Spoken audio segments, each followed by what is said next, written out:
Alright, you guys. So this was specially requested by one of the members of Zachariah Clan. I just looked at the reaction requests. I got like, I want to say 3 in mind that I want to do after this. So don't worry. I'm going to get that done. I'm going to get that done for the life of me. I promise y'all. But first, this one we're going to do because a few days ago, well, not even a few days, but a week ago, was the anniversary for the Turbos movie, the Power Rangers Turbos movie. And some people don't really talk about Power Rangers Turbo movie that much because for some reason people only remember Mighty Morphin. They only remember the Mighty Morphin movie. They don't remember Turbo Rangers movie. But realistically, the Turbo Rangers movie was just as good. Even though there wasn't really much needed for the turbo powers, but they decided to just do that. But that we already discussed about the reason why they did that. We already discussed about the reason why. So, without further ado, let's get on into this. This is The Controversies of Turbo, a Power Rangers movie. It was a turning point for one of the most popular and influential franchises of all time, a milestone for both the production and the audience. For some, it was the end of the road. For others, the moment everything shifted into Turbo. Hi, I'm Dan Larson, and this is the history of Turbo, a Power Rangers movie.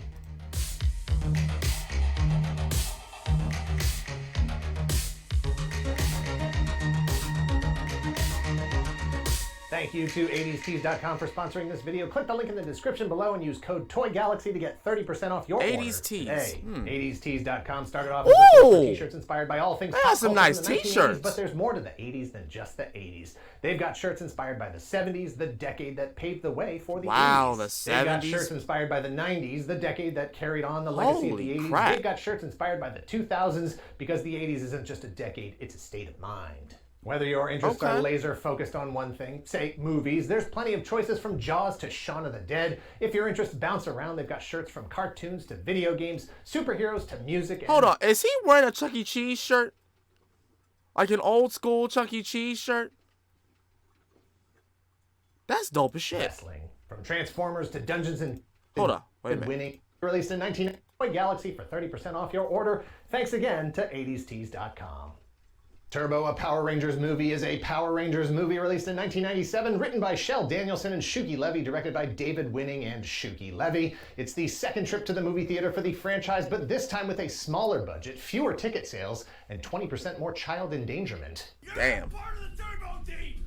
Don't run. Don't run. Somewhere deep in space, an opening crawl text delivers a significant amount of exposition. Sassy space pirate Divatox and her band of evil minions are on the hunt for the great space wizard Larigo and his magic golden key. The golden key is the only thing that can unlock the dimensional gateway of the universe, which Divatox needs in order to release a terrible demon-like creature named Malagor, whom she intends to marry, bringing forth a reign of terror on the galaxy. Larigo's only chance is to seek the help of powerful friends. Smash cut to the Power Rangers training for a charity martial arts tournament. On the line is $25,000, which, if they win, they can use to prevent the Little Angels Haven Youth Shelter from permanently closing. That's of particular interest to the Power Rangers friend and youth shelter resident Justin, whose mother passed away and whose father gave up custody. His luck is about to turn because Blue Ranger Rocky DeSantos hurts his back during training, opening up a spot for a kid with at least as much attitude as a teenager. Justin will get to live out the fantasy of every kid who ever watched Power Rangers as Zordon chooses him to be the next Blue Ranger, just in time because it's going to take the entire team and their new Turbo Zords to rescue Larigo from Divatox and stop Malagor before their terrible marriage destroys the universe as we know it. The first Power Rangers movie, Mighty Morphin Power Rangers the Movie, was released in June of 1995, hot on the heels of the first 2 seasons of the mega-hit Fox Kids television series Mighty Morphin Power Rangers. The Power Rangers were a bona fide pop culture phenomenon that reshaped the landscape for kids' media, marketing, and merchandising, gobbling up billions of dollars in the toy aisle. Yep. Despite making nearly $70 million at the box office, the first Power Rangers movie began to reveal cracks in the young franchise. Producers had to make decisions about what the future of the franchise would be, given its historically low production budget and over-reliance on previously existing fight footage from Japan. See, Power Rangers as a TV series was hastily assembled by Saban Entertainment for Fox Kids in 1993. The idea was to very inexpensively adapt the already successful Super Sentai series from Japan by recycling all of the action footage dubbed with English-speaking actors. That meant that at least a third of every episode was nearly done before production even began. That saved a lot of money, as did Saban Entertainment's insistence on working with non-union performers, which we will come back to in a moment. By the second season of the US television series, Saban was married to costumes that the Japanese series had already moved on from. The idea of abandoning the iconography of what had so quickly become a billion-dollar franchise was antithetical to the way business was done in the US. The 1995 movie was an attempt to cash in on the Power Rangers craze and use it as a mechanism to transition to the next wave of Ranger suits and robots and toys, a formula that, if successful, could be repeated every year thereafter. However, the movie was shot at the same time as the second season of Power Rangers, which came as a surprise to the non-union cast members who weren't being paid anything extra for the feature film. Heck, they were barely being paid anything to begin with. Fed up with low pay and dangerous working conditions, Austin St. John, Walter Jones, and Tui Trang, 3 of the 6 original Rangers, walked out. As a result, the Power Rangers theatrical debut in 1995, just 2 years into the franchise, featured 3 second-generation Rangers: Steve Cardenas, Johnny Young Bosch, and Karen Ashley. The movie was considered a box office success, but a critical failure even with fans of the series. It was subsequently rendered non-canon when 1995 Season 3 featured a 4-episode arc that essentially told the same story as the movie again, but differently and completely without movie villain Ivan Ooze. Catherine Sutherland replaced Amy Jo Johnson, the original Pink Ranger, midway through 1995 Season 3. At the conclusion of Season 3, the Yellow Ranger was replaced for a second time with Nakia Baris. By the time production began on Season 4 in 1996, Jason David Frank and David Yost were the only Season 1 Rangers left on the cast. Turbo, a Power Rangers movie, was shot simultaneously with that 4th season, titled Power Rangers Zeo, the first season to drop Mighty Morphin from the name. Longtime Power Rangers producer, director, and writer Shuki Levy intended for 1997's Turbo, a Power Rangers movie, to be a reunion of the original 1994 cast, but fate would not have it so. Austin St. John and Amy Jo Johnson, the original Red and Pink Rangers, agreed to return if there was a way to make it interesting for them, to let them do something different with their characters. If, in their words, they could be evil. On the other hand, original Black and Yellow Rangers, Walter Jones and Tui Trang, refused to give up their union membership in order to be a part of the production. David Yost, who was already shooting Season 4 and did agree to be in the movie, walked out during production of both the film and the series due to relentless homophobic harassment that dated back to the beginning of the series. Early drafts of the script featured Yost in a prominent role as Billy, the technical consultant to the Power Rangers instead of a Ranger himself. Billy would have played a role in the development of the new Rangers gear for the movie, but his departure resulted in a restructuring of both Power Rangers Zeo and the Turbo movie. That script was written and rewritten by Shel Danielson and Shuki Levy. Danielson had written dozens of episodes of Power Rangers. Levy was, of course, one of the key producers of the series, as well as one of the main writers and directors. Levy and Danielson had just co-written a film that I am pretty sure was unrelated to the Power Rangers franchise called Exception to the Rule, starring Sean Young, Kim Cattrall, and Eric McCormick, and directed by David Winning. Winning had been an independent filmmaker for most of his career up to that point, making small films with non-existent budgets, but also building a portfolio of television series like Friday the 13th, the series, Street Justice, and Are You Afraid of the Dark? Winning was excited about the offer to direct Turbo. In his mid-30s, it was the first time he'd been given the chance to work on a high-profile, big-budget action movie. Those are my air quotes, not his. He wanted to make the kind of movie that he would have loved going to see as a kid. With a joke hole that's just for farts. They replaced your real toilet with a fart toilet? When was the last time you got any action in a movie theater? Never mind. Get ready. Here comes the bride! Man, for the biggest, You're going on a diet the minute we get back! baddest, most awesome rumble in the universe. Thinking about it just gives me goose. That's my man! Turbo, a Power Rangers movie. I didn't even get a honeymoon! Rated PG, the power event of the year arrives this Friday, only in theaters. When you meet with a TurboTax expert who will do your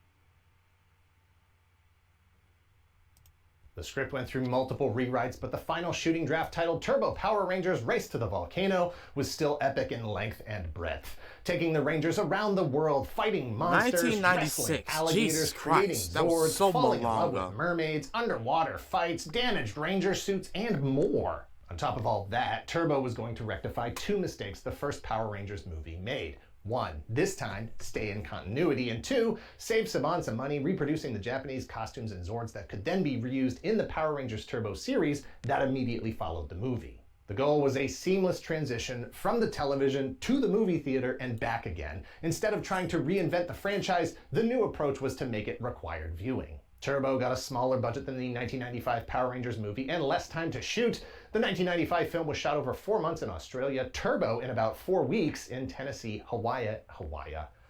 4 months in Australia, Turbo in about 4 weeks in Tennessee, Hawaii.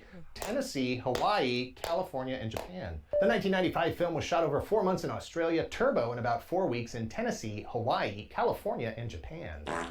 After David Yost's departure from the production, Jason David Frank was the only remaining Season 1 Ranger. For Season 4 Power Rangers Zeo, he switched from the White Ranger to the Red Ranger, which is traditionally the leader of the team in all of the Japanese series, and, more importantly, the guy assigned to the red vehicles for all the toys. Steve Cardenas, who became the Red Ranger after Austin St. John left the series, was moved from red to blue for Zeo during production of Power Rangers Zeo. And the Turbo movie, Cardenas found himself going through the same motions as his predecessor, Austin St. John, attempting to rally the team to ask management for more money. As before, management still wasn't ready to concede anything. The result was Cardenas' Blue Ranger being written out of the series and the film. His character hurts his back early in the movie as the Rangers train for the competition.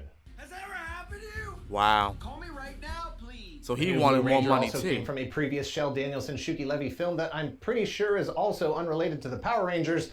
Rusty: A Dog's Tale starred Blake Foster as an orphan named Jory. Yori? You say Jory or Yori? I haven't seen it yet. Levy was so impressed with Foster's ability to play an orphan that he brought him in to play Justin in Turbo, turning the franchise on its head, introducing the concept that one of the Rangers could be the same age as the kids who were watching it. Power Rangers was no longer just inspirational, it was aspirational. In the movie, Justin accidentally discovers the secret identities of the Power Rangers after Cardenas' Blue Ranger is hospitalized.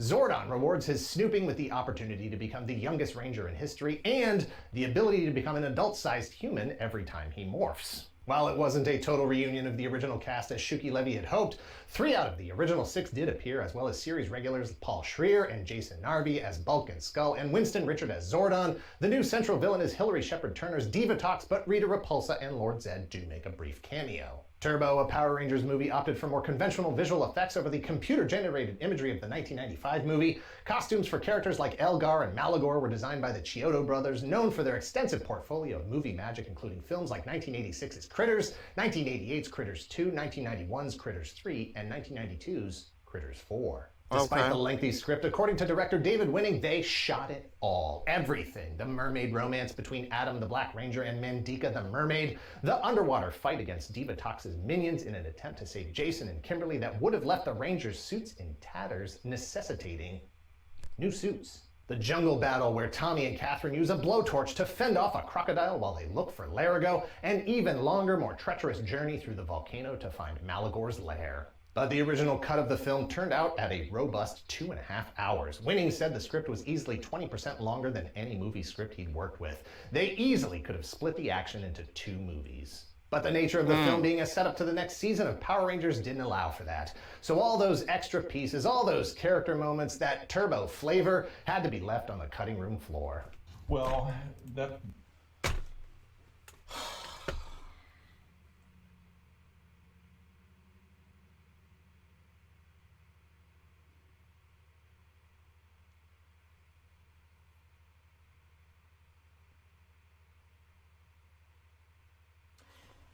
You know, every time, each and every time, and I said this in the Dino Fear reaction, and I said this in a lot of other reactions that I've done regarding Power Rangers, it really puts a thorn in my side when I hear that the only reason why a lot of this looked so unfinished and so just underdeveloped is because they left shit out that didn't have to be left out. And I'm going to say this again.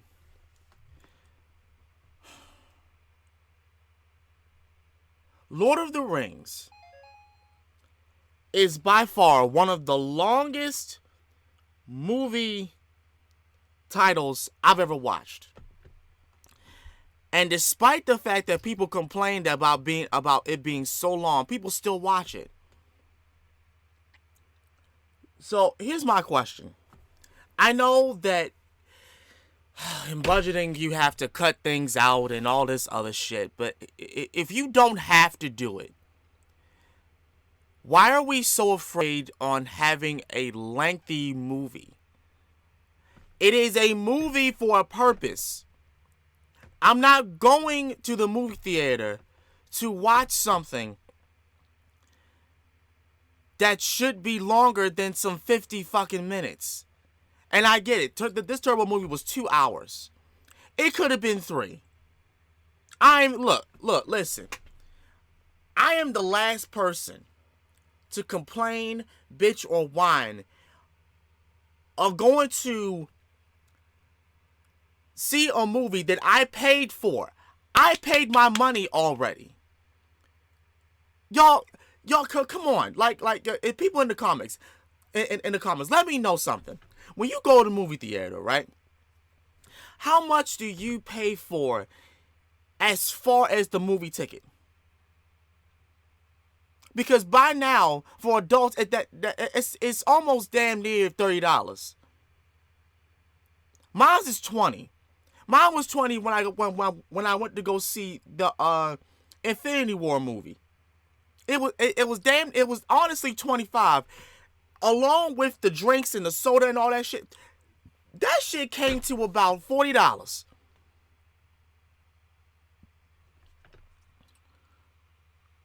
Y'all, what I'm trying to say is, you already are getting our money. You're getting our money. We were gonna go see this movie regardless. So I just do not understand why we're so afraid of leaving things as it is, assuming that you have to take something. You don't have to take it out. Because for a lot of movies, years later, you find out like the scenes, and it wasn't even these long scenes. It was something they could have left in there. But for some reason, they just leave it out. And it's scenes that only last for at least, like 30 seconds, 20 seconds, you know what I'm saying? Like 10 seconds. It's unreasonable. Like, why would you leave some of that stuff out? There's no reason to leave it out. Leave it in there. Like, we want to see this stuff. Because it makes us mad when we go and buy the DVD and the behind-the-scenes footage is something that you honestly could have left in. You could have left it in the actual film. That would have been fine. But what do I know? What do I know? Now what's he gonna say about this? That gets into the political territory, which we'll get into. I actually wasn't that involved with the editing by the end because other people kind of took over toward the end. I didn't get fired, so to speak, but I got shuffled off the movie toward the end, which was sad. It was a really good experience, but toward the end it got to be too huge. And again, who did that to him? You know what? I already know who did it. The people of Saban. I already know. They told him to go on and get up out of here so they can take care of the rest of it, and they fucked the movie up. They botched it. They told this man that your work here is done. He didn't get fired, like you just said. He didn't get fired, but they just said he don't gotta do nothing else. And they took it and botched the hell out of it. I know it was Saban that did it. I know it was. Shit, they're the reason why David Yost left. They're the reason why they weren't why the original cast left. They're the reason. They're the reason why a lot of the actors in Power Rangers, they just have a bad taste in their mouth when regards to this franchise because of what Saban did to them. And the thing about it is, honestly, for real, I don't blame them one bit. I don't blame them one goddamn bit. I don't at all. Because it doesn't make any fucking sense. It just doesn't. It just doesn't.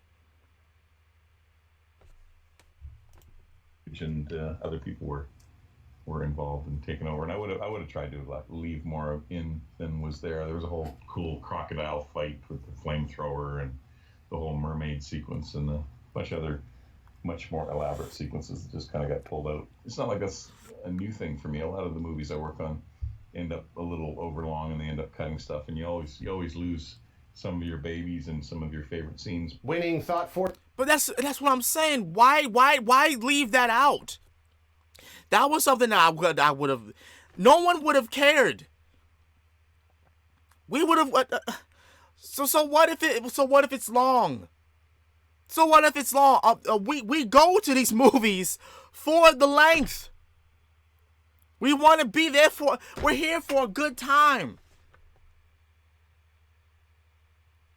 Like, come on, y'all. Like, okay, I get it. This is an old movie. It's like it's been over and said and done with. But at the same time, yo, like this is making me mad. For sure, those cutscenes would end up on a DVD release at some point. However, as of this video, they are considered lost media. None of them That's have surfaced, crazy. But for every mystery, there is someone somewhere who knows the truth. Perhaps that someone is watching. Perhaps it's you, Greg. Turbo, a Power Rangers movie, hit theaters March 28th, 1997. It opened with over $3 million its first weekend, then scooped up about $6 million more around the world by the end of its run, essentially breaking even, grossly underperforming relative to the first movie 2 years earlier. Okay, so it was hold up. It was distributed by 20th Century Fox. So either 20th Century Fox had a hand in that, or was it Saban, or was it both of them together? But I'm really, I got my bets on Saban that did that shit. I got my bets on Saban. I know it. I know they did it. They're the reason why Power Rangers is not as good as it should be. To the first movie 2 years earlier. Some critics attacked the campiness of the production, the dialogue, and the storyline, while others praised the performances by Hilary Shepard Turner as Divatox and Amy Jo Johnson as Kimberly. Synergy was the word of the day, as the movie being themed with the next season of the television series meant a longer shelf life for the toys and related merchandise. Anything that was produced and released for the film was technically for the show as well. As always, a full complement of action figures, robots, and role-play items. Turbo, a Power Rangers movie, was released on VHS and Laserdisc in July of 1997, just 4 months after its premiere in theaters. Shout Factory released it on Blu-ray in 2019. As of this video, you can buy it or rent it digitally on various streaming platforms. Director David Winning attributes the box office underperformance to several things. 1, it was released in March, the doldrums of movie season. Nothing exciting happens in March. 2, the first era of Power Rangers fans were aging out. And that's true. Fans were split specifically on the response to Justin, a child, being added to the Power Rangers roster. Despite the show being targeted at 5 to 8-year-olds, fans on the older end of the spectrum, perhaps 12 or 13, who discovered it in the first season would have been pushing 16 or 17 years old by the time Turbo was released. Far too old, far too culturally sophisticated to waste their time on a show that was no longer taking itself seriously. This is supposed to be a show about teenagers with attitude. Under 13 years need not apply. Hard to say how much of that was also a response to the fact that the original cast, robots, suits, everything from that magical first season was nearly gone. Jason David Frank, second-generation Rangers Cardenas, Bosch, Sutherland, and third-generation Ranger Baris would all hand off their powers to new Rangers halfway through the 5th season. That's another thing. Winning drove off with the satisfaction of having created something beloved. Thanks to VHS sales, Turbo made over $165 million and successfully ushered in a new generation of Power Rangers fans. My memory of it, when I think of the bad reviews, is sitting in, I went with my girlfriend at the time, and we sat at the end of the movie. This little kid came running up the aisle when the credits were rolling, and he's like, I'll never forget this. He ran up the aisle, and as he passed me, he said, "That's the best movie I've ever seen." Right, to me, it was really gratifying to know that a lot of kids really liked the movie when it came out. Well, that's The good. movie was a bridge to At least the future kids of Power enjoyed it. Rangers, a point at which they embraced. I want to say I did I enjoy it when I first saw it. I did enjoy it. I'm not gonna season lie. for season, refreshing the cast and merchandise every year for the next 12 seasons, shifting into Turbo. Thanks for watching. Please comment. Yeah. So, thank you, Secret Galaxy, for doing that. Thank you so much. But honestly, I already know the reason why they want to include a kid with Power Rangers, because Big Bad Beetleborgs at that time was doing a very good job with their show. People were loving Big Bad Beetleborgs, and it really was 3 little kids. So why not add a kid to the other Saban title that you guys got? And I probably would assume that if they had more footage from like Space Sheriff Gavin for VR Troopers, they probably would have added a kid there too. It's just it got canceled. So I would imagine they probably would have took that route if VR Troopers was going on for that long. And then there's Masked Rider, which they did involve a kid. So I'll take that with a grain of salt. It's just it makes sense. What I'm saying is it makes sense to involve a kid in that, considering the fact that people loved Big Bad Beetleborgs so much. I damn sure did. Oh, that being said, let me know what y'all think down below about this. As such, this has been Master Sakurai, and I will see y'all again next time. I'm out. Peace. We keep dreaming of a world where all is good, so we